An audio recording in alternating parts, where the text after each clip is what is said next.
પાણી ખરાબ આવ્યું, ભૂગર્ભ જળ સાવ કન્ટામિનેટેડ થઈ ગયું, મેં આરઓ લગાવી દીધા, આપણે વોટર પ્યોરિફાયર લગાવી દો, પૈસા ખર્ચી દો. શિક્ષણ મારો મૂળભૂત અધિકાર છે. સરકારી શાળાઓની હાલત ખરાબ થવા માંડી, શિક્ષકોની ભરતી ન થઈ, વર્ષોથી બાળકોને પ્રાઇવેટમાં મૂકી દીધા. હવા ખરાબ થવા માંડી છે તો એર પ્યોરિફાયર લાવવા માંડ્યા છીએ. ખોરાક તો સાવ ખરાબ છે.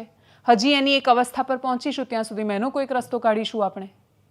આપણે ઓપ્શન્સ શોધી લઈએ છીએ.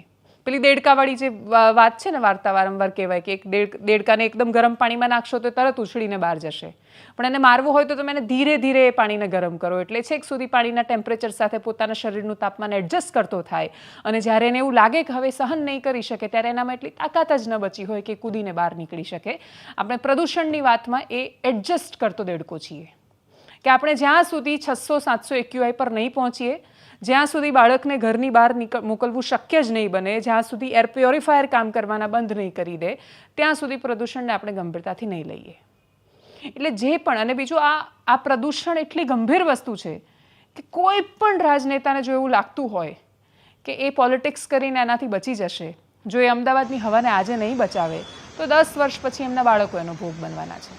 એટલે આપણે જે બાળકો માટે બહુ જ બધી પેલી કરોડોની સંપત્તિ ભેગી કરી રહ્યા છીએ, એમના માટે બંગલો બનાવી રહ્યા છે અને બધું બહુ જ હાઈફાઈ આપીને જવું છે, પણ આપણે એને પીવા માટે ચોખ્ખું પાણી અને શ્વાસ લેવા માટે હવા નથી આપીને જવાના. અને જો એ આપીને નહીં જઈએ તો પછી એની પાસે ગમે તેટલું હશે, કામ શું લાગશે?